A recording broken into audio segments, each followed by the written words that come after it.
In 2008, R. Kelly was found not guilty on 14 counts of child pornography after prosecutors in Chicago failed to convince a jury that he was a man seen in a sex tape with a girl as young as 13. What do you want to say to your fans? Last month, Kelly was indicted again, this time charged with aggravated criminal sexual abuse of 4 women, including 3 who the charges say were minors at the time. R. Kelly recently did an interview on CBSN to try and clear his name of all 10 counts of aggravated criminal sexual abuse brought on by 4 accusers.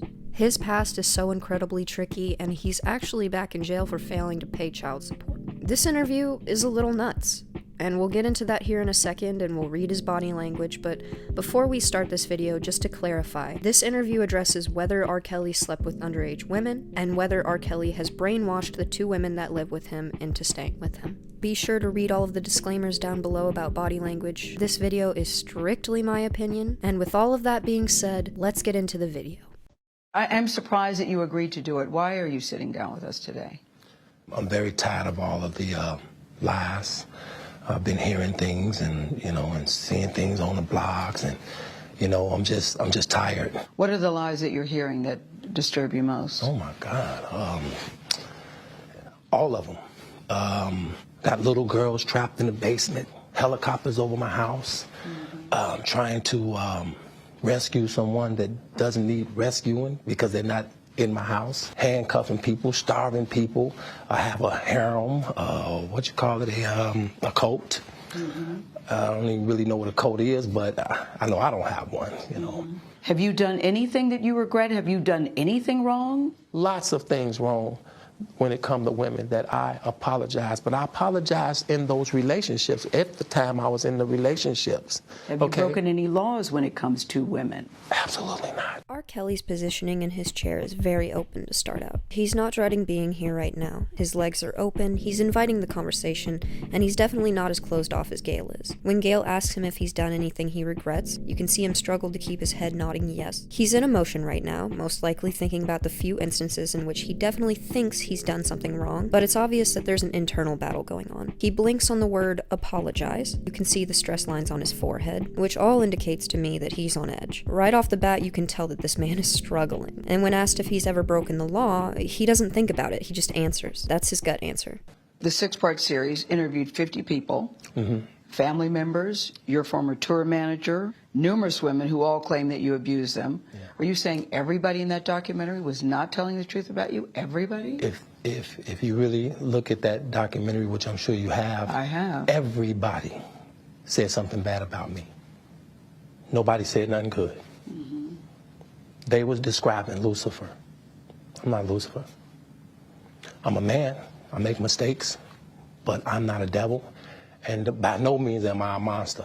I'm going to name the names. Andrea Kelly, your ex-wife, Kitty Jones, Lisa Van Allen, Lisette Martinez, Geronda Pace, Faith Rogers, Asante McGee. You're saying everything they said in that documentary about you is not true. They are lying on me. He genuinely believes that he's not a monster. Whenever Gail starts listing off names of people in the documentary that made statements against Kelly, the pain in his face is visible. He sits there and takes it like a champ, but he knows that things are not looking good for him whenever it comes to speaking about the documentary. When he answers, "They are lying on me," he attempts to blink, but his stress levels keep his eyes from actually closing. He's flustered as he answers this, and he shakes his head yes once more to reconfirm in his mind what he just said. Why would these women say the same thing about you? That you are controlling, that you are abusive, that you tell women when to eat, when to go to the bathroom, when they can sleep, where they can dress. Why would all these women tell these different stories about you if they were not true? And they don't know each other. That defies logic to me. Right. Until you hear the explanation. You can start a rumor on a guy like me or a celebrity just like that. All you have to do is push a button on your phone and say, so-and-so did this to me, R. Kelly did this to me. And if you get any traction from that, if you're able to write a book from that, if you're able to get a reality show, then any girl that I had a relationship in the past that it just didn't work out, she can come and say the same exact thing. So this is the moment that he goes strictly into defense mode. He smiles and throws his head down to portray, wow, I can't believe this, and he nods his head no, and when he brings his head back up, he holds it at an angle, kind of to side-eye Gail. He seems highly susceptible to going off right now. His response to this question starts off with a condescending, right, and then he quickly points at Gail until you hear, and then makes a jerky hand movement downwards, the explanation. His movements get bouncy for a slight second, and then he goes into stiff mode, only moving his arms while he looks deadpan at Gail. His body's not singing with him. There's something so odd about this exchange. Have you ever had sex No. with anyone under the age of 17? No. Never. No. I have to tell you, it's so hard to believe that based on all that we've read I'm gonna tell and you what the something, women Gail. have There's said one about you. I'm gonna What tell the you women have something. said about you. What women said about me. What women. So nobody's allowed to be mad at me and be scorned and lie on me. So they're lying on you. That's your explanation. They're lying on you. Absolutely. Absolutely. Absolutely. I want to mention first off, he didn't even let her finish the question before he answered. He was waiting for this one, so I'm assuming his answer is rehearsed. You can see the struggle to nod his head no because he wants to nod yes, which is why you see his head circling. He reconfirms his no with the semi-aggressive head movement towards Gail, but it's not a full body movement, so he's stiff even when he's trying to be believable, which is not a good sign. He almost appears to be smiling when he says, so no one can lie on me, which shows that he's not taking this seriously. And the final movement when he says they're absolutely lying on him, that's straight up acting. So I think the point you're making is, and correct me if I'm wrong, that you have never held anybody against their will. I don't need to. Why would I? Well, How stupid would it never be held for anybody- R. Kelly, with all I've been through in my way past, to hold somebody, let alone 4, 5, 6, 50, you said. How stupid would I be to do that? I didn't say you That's were holding... stupid, guys. I didn't... Is this camera on me? Yes, it's on. That's stupid. Use your common sense. Don't forget the blogs. Forget how you feel about me. Hate me if you want to, love me if you want, but just use your common sense. How stupid would it be for me to, with my crazy past and what I've been through, oh, right now I just think I need to be a monster and hold girls against their will, chain them up in my basement, and don't let them eat and don't let them out unless they need some shoes down the street from their uncle. Robert, Stop it. Y'all quit playing. Quit playing. Robert. I didn't do this stuff. This is not me. Y'all, I'm fighting for my life. Y'all killing me with this. I gave y'all 30 years of my career. Robert. 30 years of my career. Y'all trying to kill me.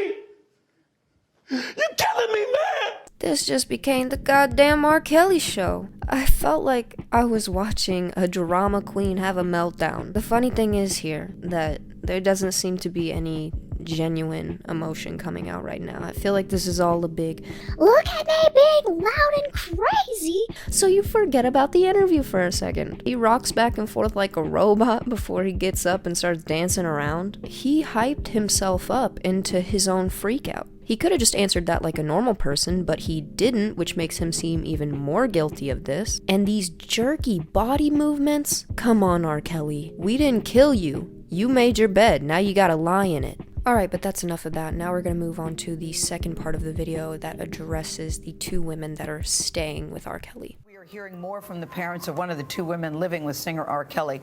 21-year-old Azriel Clary and 23-year-old Joycelyn Savage told us that they love the 52-year-old singer who has pleaded not guilty to charges of abusing 4 women. They say there is nothing inappropriate about their relationship. Well, their parents, of course, feel very differently. They say that Kelly has brainwashed their daughters and is keeping the women against their will. Jonjalyn and Timothy Savage say it's been nearly 2.5 years since they last saw their daughter, Joycelyn, in person. They say Joycelyn enjoyed singing growing up, and they believed R. Kelly could help their daughter with her professional career. Do either of you want to sing? No. No. None of you have any singing ambitions? No. No. That's another lie. Yeah. That's another lie. Yeah. Trust me. No, we Yes, did not I did want hear to do that you singing. wanted to sing. I No, heard that you I wanted did to not. sing. So Let me tell you something about singing, actually. Okay. Before I even met R. Kelly, I told my parents I did not want to sing. My parents made singing like a job for me. It's not something I wanted to do. And not only that, I even tried to because I did not want to sing, as a cry out for help, to tell them this is not what I want to do with my life. This is not how I want to spend my life. Yeah, Sing. your father told me that you had tried to take your life and that the only thing that made you happy was singing. No. And that's why he a became lie. involved with R. Let me tell Kelly you something. to No, help you. No, no. Neither one of you want to sing. What do you want to do in terms of a job or career? Are you happy just doing what you're doing? Honestly, I'm happy doing what I'm doing. I haven't figured out what I want to do with my life, but I know when that time comes, we know Rob is going to support us regardless. Right, most definitely. He's our full support, and with his Yeah. full support, and all we need is each other. Both of these girls originally wanted to have professions in music, that much is clear. Whether they still want to, I wouldn't know. Azriel is a bad liar, she went in immediately on defense mode. It was said after the interview that Azriel's attempt to commit No Longer Living was set off by a bad breakup she had experienced, not from her dislike of singing. It does appear to me as though these women might be brainwashed. The Savages say Joycelyn first met R. Kelly at one of his shows in 2015. Kelly claims Joycelyn's father brought her to the concert. I didn't go looking for a Jocelyn Savage. I was doing my show. He brought her and asked a friend of mine to put her on the stage with R. Kelly. Never have that ever happened. So you didn't bring her to the show? No, I did not. Have you met R. Kelly? I've never met Mr. Kelly. You have never met R. Kelly? Never in my entire life met Mr. Kelly. I've only talked to him one time on the phone. When R. Kelly is speaking about Joycelyn's father, he definitely comes across as truthful. His body sings with him and he's acting a lot more natural and relaxed. And on the other hand, you have Joycelyn's father who seems very stiff. He blinks on the word never, and no I did not, and the short jerky head shake was definitely out of the ordinary. He said he didn't take her to the show, which is a blatant lie, and you can kind of hear Gail laugh at the father saying that he's never met R. Kelly, which I feel as though I can stand behind because it does sound incredibly fabricated. I don't trust the families in this situation either. And that one time, you know what he told me? He said, you're gonna have to wait to see your daughter. Trust the process. How can you tell another father to trust the process, but you rampant and raging on TV that you want to see your kids, but you won't allow me to see my own daughter? I can't confirm or deny if this is something that R. Kelly actually did say, but I do think it's interesting the father is not going into emotional remembering whenever he's talking about something that R. Kelly said that supposedly pulls on his heartstrings. He's really going for emotional appeal, but he's not feeling anything as he's saying this, so... Joycelyn and Azriel Clary have been living with Kelly at his home in Chicago. They say their parents have had a different agenda. My parents definitely started this whole situation. Which situation? What's going on? You know, basically lying and trying to get money and bringing out all these different lies and stuff. You know, my parents, they put out, especially my dad, he's the whole master of this whole situation. Did either of you try to get money from R. Kelly? No. No. You never got money from him, and you never tried to get money from him. Is that what you're saying? No. No, only business dealing were potentially related to my daughter.